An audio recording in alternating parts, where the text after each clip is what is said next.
මේ මෑතකදී රාජාංගනේ පැත්තේ මල්ලි උඹලා ගම් පැත්තේ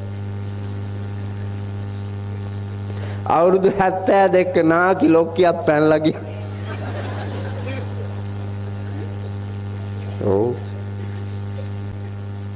රාජ්‍ය සේවකයන්ට හදපු මහලු නිවාසයක් තියෙනවා එහි අනුරාධපුරේ.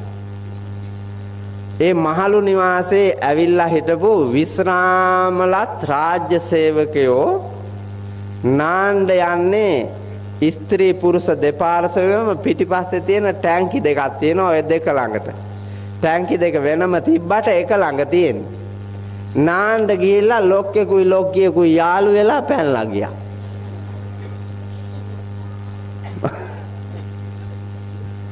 බලන්නකො ඉතින් රාගය කොපමණද මේ ලෞකික ලෝකේ ප්‍රමාණය අපිට කිව්ව හැකිද? ඒ මිනිහා අතර දුවන නේ හිත බලපෑම් කරනවා.